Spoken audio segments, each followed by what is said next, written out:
Alright, what do YouTube? Back in the video here. And this is where I'm breaking down why you keep picking the wrong stock over and over and over every single time. So let's get straight into it. So most new traders think their setup is the problem, and a lot of the time it's not the setup, it's the stock they choose to trade. The strategy is fine, it's just being forced on a name that was never going to move cleanly. So this is usually how it goes, and the big mistake lots of new traders make out there. Setup first and the stock never. So most new traders out there look at the pattern first. The chart pattern is the only thing that gets checked, and they're not looking at the correlation between the stock they're trying to trade and the Nasdaq and how the rest of the market's moving in general, or the specific sector they're trying to trade like semiconductors, healthcare, etc. They're trading popular over strong names. The ticker everyone knows talk about wins by default. No strength check. Nobody asks if the stock is holding a trend or reclaiming levels, just blindly trading stocks in random areas or random consolidation zones, hoping for a breakout but not actually trading the stock around the key level or a key breakout point. At green market and buying anything, a green day gets traded like every stock is along, again, as opposed to actually focusing on the strength in the sector or strength in a specific stock. You're just trading any name in the market because the whole market's green and you think that's the best idea to go about.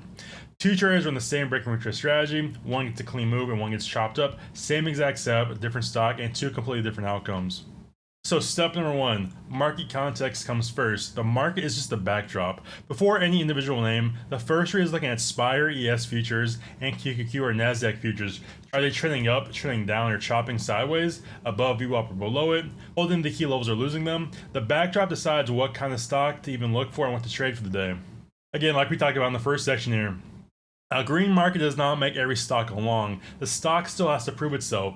So as you guys can see in this example over here, just for all intents and purposes, imagine this was Nasdaq trading up higher here. So if Nasdaq is trading with VWAP with decent volume, holding VWAP the entire session, then you probably look for strength in names like Nvidia, Microsoft, Tesla, Apple. But inside those individual names as well, Apple might be having a news catalyst, Nvidia might be getting news in China with the H200 chips. So you have to be looking at specific catalysts as well and deciding what name to trade that fits the overall market backdrop, because as we know right now, Microsoft has been an overall pretty weak name, down 20% year to date, sitting at 380 roughly, while names like Nvidia are roughly about 5 to 10% off all-time highs. Apple's about to break out to new highs, probably looking to trade those names to the upside in this instance where you're trading them a view off the entire session, as opposed to looking to trade Microsoft as it's been trending down the entire year and really getting no strength inside Microsoft stock and actually typically inversing the Nasdaq and ES on most sessions. So again, strong market. Hunt the strongest stocks out there, leaders, not the laggards. Weak market, flip it. The weakest name is the cleanest short. Again, we always talk about it all the time inside of Discord, option drops, wherever you guys watch this. You want to trade the strong names and short the weak names. If the market's dropping, a name like Netflix is already sitting down at 52 close and the market's dropping aggressively, I'd probably lean more towards a Netflix short as opposed to an Apple short, because Netflix is sitting down at 52 lows while Apple's about to break out to new highs. So you want to be shorting the weak names while the market's dropping and strong the long names while the market's rolling to the upside. And at shopping market, again, just be picky or sit out. Some days the best trade is no trade. We talk about that a lot inside of Discord. Just going outside and touching grass is sometimes the best options for yourself. You don't have to worry about losing money on a choppy day because there's no clean price action out there to take a trade on. So step number two here. Sector and theme strength. Follow the money, not the noise. Most days have a theme. Example, AI name is moving, semis leading, mega cap tech dragging the index up. Sometimes you have small caps lagging and financials running after earnings. This week of July, we have earnings coming out for financials and Netflix coming out this week. So typically, you could see financials going into the upside, pushing the S&P 500 up to the upside, while NASDAQ names are lagging because you have tech earnings in the next 1 to 2 weeks. Keep the market calendar and news catalyst in mind. The question is never what is popular today, is what is leading today and which names in that group are clearly moving with real volume. Again, market. Which way is the tide pulling and how cleanly? Is the Nasdaq pushing up to the upside or dropping down aggressively? Again, if the market's dropping, you probably want to be looking for those weak names inside the sector and trading those into the downside. Like we talked about step number two here, sector. Where is the money flowing today and what group is leading? We've seen a big push in AI and memory names. Names like Micron, SanDisk, AMD, LRCX, KLAC stock has been trending to the upside very aggressively and moving higher every single day and every single week here. So inside of the market, the Nasdaq 100, the sector, semiconductors, and memory names have been going up very aggressively. So you should have been focused on those names like Micron, again, AMD, etc. And then inside that sector, you can be focused on a handful of stocks.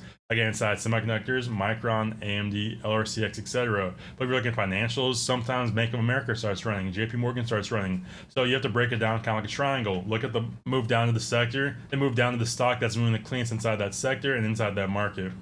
So this is a step number 3 here. Again, I see this happen very frequently inside of Discord, inside of lots of traders I talk to.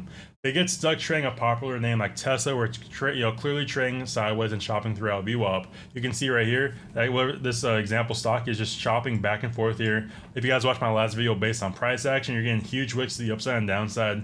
No clear direction here, just literally going sideways, chopping in the $1 range here on whatever stock you're looking at. And this is where lots of people get stuck because they're trading the popular name and not the strong name inside the sector, inside the market overall that's leading the market higher. Again, the thing you should be doing here is looking at the strong name. So in this instance here, you can see you're clearly making higher highs and higher lows, pushing towards that breakout level here. Again, for example, Apple's about to break out towards 317. I'll get into Apple here in a second. But you can have a name like Apple pushing up towards 317.40, making new all-time highs, holding VWAP, pushing up, making higher highs and higher lows in that level. Meanwhile, you get stuck trading a name like Tesla overall, shopping sideways because you want to trade the popular name as opposed to the strong name. The stock with the most attention is not always the stock with the best trade. Again, keep that in your brains and keep that in mind going into tomorrow and going into the trading session.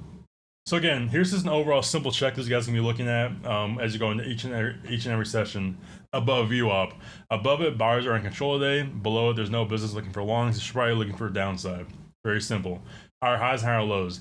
Markets are already trending. Trade the trend that exists and not the one you're hoping that starts. Again, just people prematurely jumping in the shorts because their brain's telling them something like weak.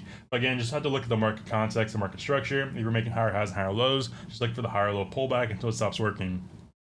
Holding key levels cleanly. Support gets hit and holds. No slicing through and reclaiming over and over and over. Very straightforward. Resistance flipping to support. The reclaim is one of the strongest signs that buyers are in control. Again, the break and retest. Once you break above resistance, you pull back, retest the level at support, and push back higher, making new higher lows and higher highs off that SR flip. The volume is back in the move. Pushes on rising volume, pullbacks and quiet volume. That's a healthy pattern. Again, in 2 videos ago, I talked about the volume and how to read inside the stock market. If you guys want to go watch that video, I strongly recommend it. But volume, again, like I've talked about time and time again here, volume is the conviction behind the move. So whether you're dropping or pushing up aggressively, volume is always going to be back in the move and showing there's actual conviction behind the move, and that buyers or sellers are actually active inside the market. For example, if you're trading a name like Nvidia or Tesla, or a name like that, and SPY and QQQ start pulling back and it barely dips and doesn't get hit, that name is usually the first to rip when the market bounces and the market starts establishing some feet. It starts bouncing back to the upside. Clean chart, not chop. All wicks and overlap means skip it. There's always a cleaner chart to find the stock market. And again, number 8 here, something to strongly look at is there's room to the next level. If resistance is 50 cents away, there's really no trade worth taking there. Again, sure, you can take like 50 contracts and hope for a 50-cent push, but I'd rather just take like maybe 5 to 10 contracts, try to get that $3 push to the upside on a name like Nvidia or Tesla, as opposed to trying to trade a 50-cent move. That's just me personally, but again, usually I would skip that trade, but if it works for you, it works for you, and if it works for you, then there's not really much more I can tell you. So why it matters. Weak stock, same setup. So in this example here, you have a stock pushing up to the key level we had marked right here, and then you start finding some resistance up here at this level and start pushing back down. But in the strong stock, with the same exact setup, you're coming up to the key level, you break above it, the retest holds, and you start pushing the upside. Again, break, retest, push back up, holding this level as an SR flip right here, and that's exactly what you need to be looking for on every single chart and setup. Again, same exact setup you're looking for, except the strong stock held the retest and pushed to the upside, but the weak stock found sellers instantly at that level. No volume breakout right here like we saw right here, and that was a big distance before. Like I said, barely pokes above the level on no volume, instantly fails, but in the strong setup example, it breaks with volume, retest, holds, and continues back to the upside. The setup is only as good as the stock behind it. Again, keep that in there. So again, the walkthrough, putting it all together here. Read 4, trade 1. QQQ is pushing up higher in the day.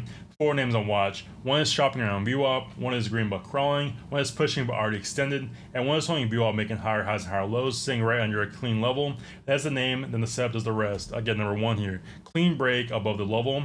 2, a candle close above it, not just a wick. 3, very important here, a retest back to that level. 4, holds as support and buyers defend that level. 5, stop underneath the level, risk defined, and 6, target the next resistance up higher. Again, if you guys are trading the downside, just flip all these things back in the downside, for instance. So in this instant right here, holds below support, sellers defend it, stops above the level, retests back in the level. Again, all this, works with the downside as well, but just for all intents and purposes, just trading, focusing on one, so I'm not getting too confused and going both ways. But if you're trading the downside, looking for shorts, again, just flip this, like I said, the other direction. If you're trying to trade the break and retest down lower, just break below support, push back up, new resistance, and drop back down lower. Support, turn into newfound resistance, and you push back down towards low of day or for liquidity sweep. So overall here, the lesson you need to be focusing on going into tomorrow, the best setup on a weak stock is usually worse than a simple step on the strongest stock. Find the one name where the market, the sector, the trend, and the volume, and the setup all line up. Everything here is what gets posted instead of option drops before the daily open. Daily watches, key levels, and all the names with the real strength behind them. So you guys want to get tapped in, trade with me, first link in the description. If not, be sure to drop a like, comment, subscribe, and stay tuned for the next video. I'll be posting in here in 4 days. Peace.